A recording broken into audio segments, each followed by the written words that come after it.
در حقیقت یہ گھروں کی بیک سائڈ تھی، تو ٹیرس کے بجائے بالکنی کہنا زیادہ مناسب ہوگا۔ معلوم نہیں کس چیز کی روشنی تھی، شاید لیمپ وغیرہ جلا ہوا تھا۔ یقیناً نئے کرایہ دار آ گئے تھے۔ وہ ایک اچٹتی نظر اس اندھیرے میں روشن ہوئی دیوار پر ڈال کر واپس کاغذوں کے پلندے کی طرف متوجہ ہوئے ہی تھے کہ ایک دم سے ایک آواز ان کی سماعت سے ٹکرائی۔ انہوں نے چونک کر سر اٹھایا۔ دائیں جانب والے گھر سے وہ آواز آ رہی تھی، گھٹی گھٹی سسکیوں کی آواز، نسوانی آواز، جیسے کوئی کم عمر لڑکی رو رہی تھی۔ سامنے دیوار پر روشنی میں انہیں ایک ہیبلا سا نظر آیا۔ وہ غالباً بالکنی میں لٹکے لیمپ کے آگے بیٹھی تھی، تبھی اس کا سایہ دیوار پر پڑ رہا تھا۔ انہوں نے کاغذ ایک طرف کیا اور میز سے اپنا نظر کا چشمہ اٹھا کر لگایا۔ منظر اب صاف دکھائی دینے لگا تھا۔ وہ آنکھیں سکیڑ کر بغور دیکھنے لگے۔ وہ کوئی لڑکی تھی جو گردن جھکائے بیٹھی تھی۔ اس کے بالوں کی اونچی پونی ہوا میں جھول رہی تھی۔ ماتھے پر آگے سے کٹے ہوئے بالوں کا خاکہ سا بنتا تھا۔ اس کا چہرہ اور نقش تاریکی میں ڈوبے تھے۔ وہ ہولے ہولے لرز رہی تھی اور اس کی سسکیاں گیلی دیواروں پہ اتر رہی تھیں۔ اس کی آواز میں کم عمری کا الڑ پن تھا اور سائے میں ایک دلکش سراپے کی رانائی تھی۔ وہ بہت درد سے رو رہی تھی، جیسے بہت تکلیف میں ہو۔ اس کا دکھ سارے ماحول پر چھانے لگا تھا۔ بارش ختم ہو چکی تھی، مگر اس کے آنسو انہیں ڈبو رہے تھے۔ وہ یک ٹک گمسم بت بنے اس ہولے ہولے کامتے سائے کو دیکھ رہے تھے۔ وہ کون تھی؟ اسے کیا غم تھا؟ وہ اتنی بے بسی اور تڑپ سے کیوں روئے جا رہی تھی؟ وہ جاننا چاہتے تھے مگر جان نہیں سکتے تھے، سو اسی طرح بیٹھے اسے دیکھتے رہے، جس کا سایہ آدھی دیوار پر محیط تھا۔ شاید وہ لیمپ کے بہت قریب بیٹھی تھی۔ کتنے لمحے بیت گئے، وہ یوں ہی روتی رہی۔ پھر دھیرے دھیرے اس کی سسکیاں تھمتی گئیں اور پھر ایک دم سے لیمپ بجھ گیا۔ سامنے والی دیوار تاریک ہو گئی اور ان کا منظر ختم ہو گیا۔ دفعتاً دائیں جانب کے گھر کی بالکنی سے کسی دروازے کے بند ہونے کی آواز آئی، پھر چٹخنی چڑھنے کی۔ وہ شاید اندر چلی گئی تھی۔ اب وہاں بیٹھنا بے سود تھا۔ کالم کا موضوع اور خیال ان کے ذہن سے نکل چکا تھا۔ انہوں نے بے دلی سے قلم کو کیپ چڑھائی اور کرسی دھکیل کر اٹھ کھڑے ہوئے۔ صبح راہ چلتے پھر سے ان کی ہمسائے سے ملاقات ہو گئی۔ وہ دراصل ان کے ہمسائے والے گھر کا مالک مکان تھا۔ رہتا ایک گلی چھوڑ کر تھا۔ یہ گھر اس نے کرائے پر چڑھا رکھا تھا۔ رشید صاحب، وہ نہ چاہتے ہوئے بھی اس کو روک بیٹھے۔ آپ کا گھر کرائے پر چڑھا؟ ہاں جی، اللہ کا شکر ہے، کراچی سے ایک فیملی آئی ہے، پورا گھر انہوں نے ہی لے لیا ہے۔ اچھا، یہ تو اچھی بات ہے، بڑی فیملی ہوگی یقیناً۔ ارے نہیں، فیملی تو چھوٹی سی ہے، میاں بیوی اور ایک بیٹی، بس امیر لوگ ہیں، پرائیویسی چاہتے ہیں، سو پورا گھر لے لیا، بلکہ اوپر والا پورا پورشن بیٹی کے لیے ڈیکوریٹ کر رہے ہیں۔ اچھا اچھا، اچھے لوگ ہوں گے پھر تو۔ ہاں جی، اور وہ جان گئے تھے کہ یہی بیٹی رات میں رو رہی تھی۔ ماں باپ اتنے پیار کرنے والے تھے، پھر بھی رو رہی تھی، جانے کیا بات تھی۔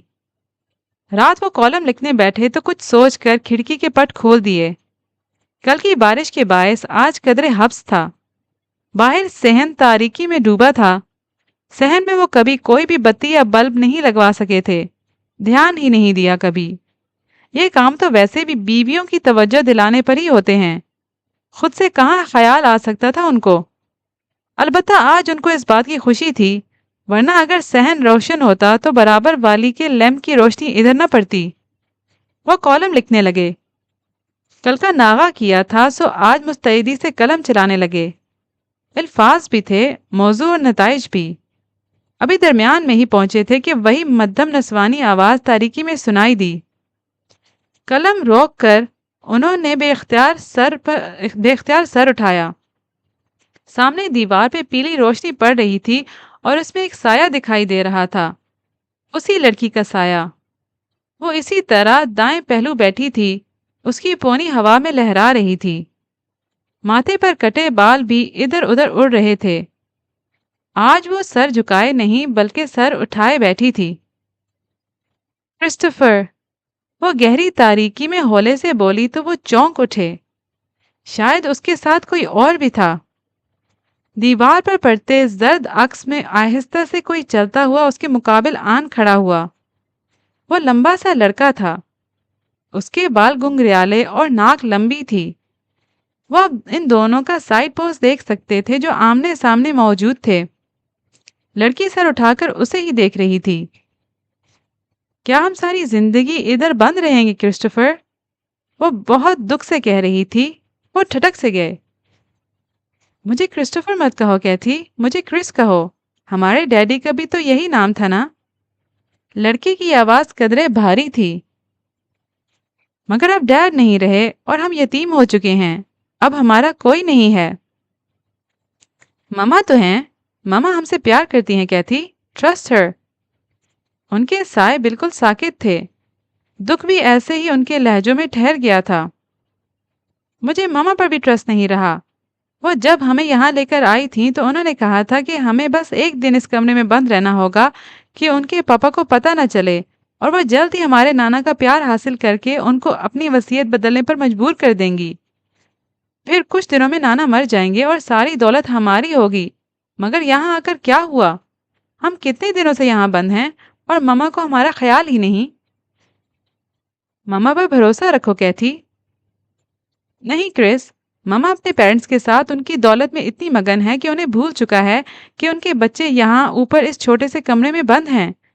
اگر اس گھر کو آگ لگ گئی اور ہم مر گئے تو کسی کو علم بھی نہیں ہوگا، کیونکہ لوگ تو سمجھتے ہیں کہ اس محل میں صرف مالکن، اس کی بیوی اور بیٹی رہتے ہیں۔ لوگوں کو کیا پتا کہ ظالم مالکم کے گرینڈ چلڈرن اوپر قید ہیں، صرف اپنی ماں کی خود غرضی کی وجہ سے۔ کیتھی؟ اور پھر وہ بولتے بولتے رکا۔ کوئی آ رہا ہے، چلو۔ شاید انہیں کوئی آواز آئی تھی، تبھی ایک دم سے لیمپ بجھ گیا۔ تھوڑی سی کھٹر پٹر ہوئی اور پھر بالکنی کے دروازے کے بند ہونے اور چٹخنی چڑھنے کی آواز آئی۔ وہ دم بخود سے بیٹھے تھے۔ اتنی ہمت نہ تھی کہ باہر نکل کر ان کی بالکنی میں جھانک ہی لیں یا صبح جا کر میلکم صاحب کا دروازہ کھٹکھٹا کر سوال کر سکیں کہ ان کی بیٹی نے اپنے بچوں کو اوپر کیوں قید کر رکھا ہے۔ نانا کی وصیت، چند دن بعد نانا کی متوقع موت، ماں کی خود غرضی، قید، بچے، وہ ٹین ایجرز تھے، 15-16 سال کے تو ہوں گے۔ ان کو یوں بند رکھنا تو ظلم تھا، مگر وہ کس سے فریاد کرتے؟ کالم جیسے تیسے مکمل کر کے وہ رات گئے کرسی سے اٹھے تو نیند آنکھوں سے کوسوں دور تھی۔ اس رات وہ قلم کاغذ لے کر کھڑکی کے سامنے بیٹھے تو یہ بات طے تھی کہ آج کالم ان سے لکھا نہیں جانا، اور وہ بس اپنی دیوار پر گرتے سائے دیکھنے کے لیے ادھر بیٹھے تھے۔ ٹھیک 10 بجے ان کو دیوار پر روشنی دکھائی دینے لگی تھی۔ انہوں نے بند قلم کپ میں دیگر قلموں کے ساتھ ڈال دیا۔ آج انہوں نے اسے کھولنے کا بھی تکلف نہیں کیا تھا، اور آگے ہو کر بیٹھے دلچسپی و فکر مندی سے زرد روشنی میں ان دو ہیولوں کو دیکھنے لگے۔ لڑکی اسی طرح ایک سائیڈ سے دکھائی دے رہی تھی۔ اس کی بلدار اونچی پونی ہوا سے ہولے ہولے جھول رہی تھی۔ آج وہ سر سیدھے رکھے سامنے دیکھ رہی تھی، جہاں اس کے مقابل اس کا گھنگریالے بالوں والا بھائی بیٹھا تھا، کیتھی اور کرسٹوفر۔ کیا سوچ رہی ہو کیتھی؟ میں سوچ رہی ہوں کہ تم نے ہمارے ٹوئنز کو دیکھا ہے؟ وہ مما کو مس نہیں کرتے، بلکہ روز بروز کمزور ہوتے جا رہے ہیں۔ ٹوئنز؟ وہ چونکے تو کیا کیتھی کے ساتھ کوئی اور بچے بھی قید تھے؟ یقیناً ان کے جڑواں بہنیں یا بھائی۔ ہاں، دونوں بہت کمزور ہوتے جا رہے ہیں، مگر ہمیں سروائیو کرنا ہے کیتھی۔ مجھے ڈاکٹر بننا ہے اور تمہیں بیلرینا۔ ہمیں اپنے مقاصد کو حاصل کرنا ہے۔ مما ہمیں کبھی یہاں سے نہیں نکالیں گی، وہ اب ہماری پرواہ کرنا چھوڑ چکی ہیں۔ ہمت کرو کیتھی۔ وہ اسے کافی دیر سمجھاتا رہا، مگر اس لڑکی کے لہجے کا کرب، اس کی آواز کی نمی، ہر شے ان کی روح پر اترتی چلی گئی۔ انہوں نے کالم لکھنا چھوڑ دیے۔ وہ بس ہر رات یوں ہی کھڑکی کے سامنے آ کر بیٹھ جاتے، کمرے کی بتی گل کر کے دونوں پٹ کھول کر چمکتی دیوار پر حرکت کرتے سائے دیکھتے رہتے، ان کی باتیں سنتے رہتے، پھر پورا دن سوچتے ہی رہتے کہ کبھی ان کے گھر جائیں یا کم از کم اپنی چھت پر چڑھ کر ان بچوں کو آواز ہی دے لیں، اور نہیں تو جب رات میں وہ باتیں کر رہے ہوں تو باہر صحن میں آ کر ایک نظر ان کی بالکنی کو دیکھ ہی لیں، جہاں وہ چینی کی مورت جیسے سراپے والی لڑکی بستی ہے جو اپنی نانی کے مظالم اور ماں کی بے اعتنائی پہ شکوہ کنا رہتی ہے، مگر وہ کبھی یہ ہمت نہ کر سکے۔ زیادہ سے زیادہ ایک روز دوپہر میں ڈرتے ڈرتے صحن میں نکل کر گردن اٹھائی تو دائیں گھر کی بالکنی سنسان پڑی تھی۔ اندر کھلنے والے دروازے سختی سے بند تھے، بس ایک کونے میں ایک سیدھی میز رکھی تھی، شاید وہ اسی پر بیٹھی ہوتی تھی۔ اس سے زیادہ وہ کبھی ہمت نہ کر سکے، بلکہ اب تو انہوں نے اپنے گھر کی چھت پر جانا بھی چھوڑ دیا تھا۔ اخبار کے دفتر بھی بس خانہ پوری کے لیے جاتے، کالم سے ناغہ لے لیا تھا۔ بس روز ان کو رات کا انتظار رہنے لگا تھا، کب 10 بجیں اور وہ دونوں بالکنی میں آ کر باتیں کریں۔ وہ روز ان کی گفتگو سنتے تھے۔ وہ جس کمرے میں بند تھے اس کے آگے کسی ایٹک کا ذکر کرتے تھے، شاید وہاں کوئی سٹور روم تھا جہاں بہت چوہے تھے۔ ان کی ہر بات میں ایٹک ہوتا تھا، یا پھر ماں سے نفرت، یا نانی کے مظالم، یا اپنے جڑواں بہن اور بھائی کی گرتی حالت۔ پھر ایک روز انہیں ان کی گفتگو سے علم ہوا کہ ان کا چھوٹا بھائی نمونیا کا شکار ہو گیا ہے، اور اگلی رات وہ دونوں روتے ہوئے ایک دوسرے کو یقین دلا رہے تھے کہ ان کا بھائی مر چکا ہے۔ ہاں، ان کا بھائی مر گیا، اور اس لڑکی کا ہر آنسو ان کے دل پر گرتا رہا۔ وہ کب کیسے اس کی محبت میں مبتلا ہو گئے انہیں علم نہ ہو سکا۔ بس وہ ہر رات کھڑکی کے ساتھ بیٹھ جاتے، کافی کے کپ پر کپ پیتے جاتے، دور کہیں گونجنے والی مدھم سرگوشیاں سنتے رہتے۔ کاغذوں کے پلندے پیلے پڑنے لگے تھے، بند قلم پر دھول جمنے لگی تھی۔ وہ تھے، ان کی تنہائی تھی، اور دیوار پر حرکت کرتے سائے تھے۔ زندگی بس یہیں تک محدود ہو گئی تھی۔ ان کا جی چاہتا تھا کہ وہ جائیں اور ان بچوں کو آزاد کروا لیں، ان کو اپنے گھر لے آئیں، ان کو تحفظ اور پیار دیں، اور وہ لڑکی، اسے وہ اپنا لیں۔ کیا ہوا جو ان کا دین ایک نہیں؟ وہ اگر مسیحی تھی تو وہ اسے شادی کر سکتے تھے، مگر وہ افسرہ ان سے شادی کرنے پر کیوں راضی ہوگی بھلا؟ لیکن کیا پتہ ہو بھی جائے، خوش گمانی میں حرج ہی کیا تھا؟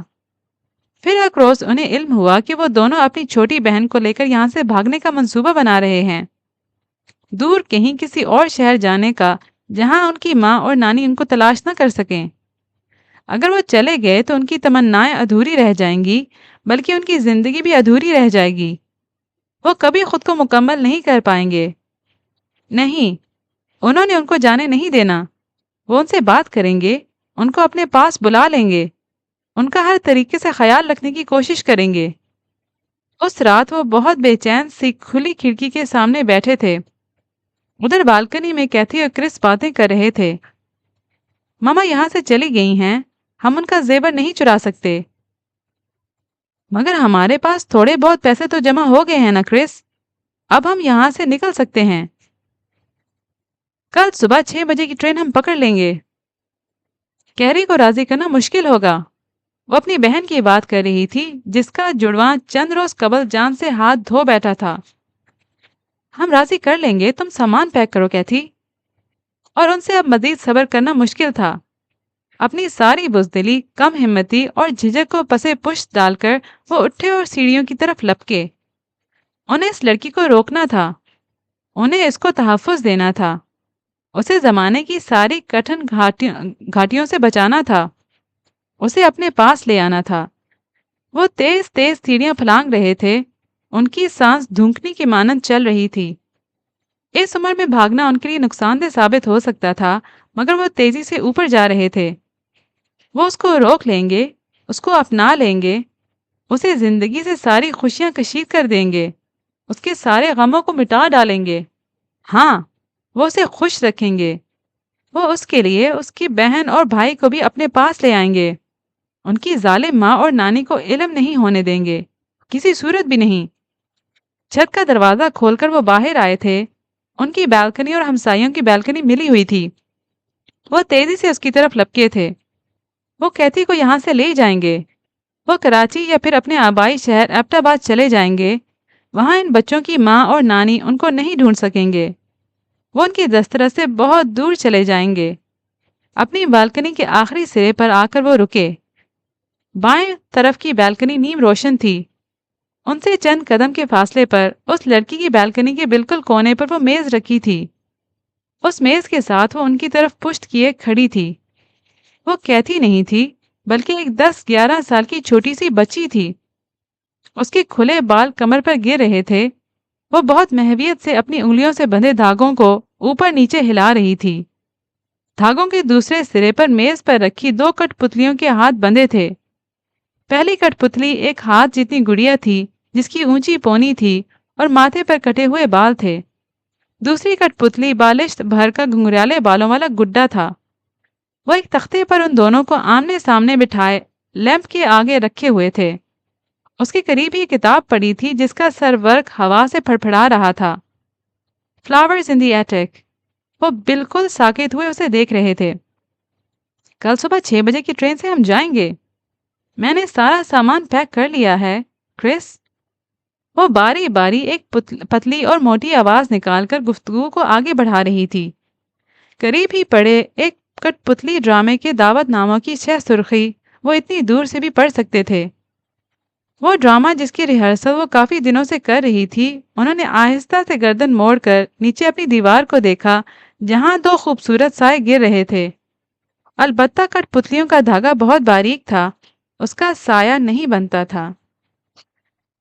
تو جی یہ تھی ہماری آج کی کہانی۔ امید کرتی ہوں کہ آپ سب کو یہ کہانی بہت زیادہ پسند آئی ہوگی۔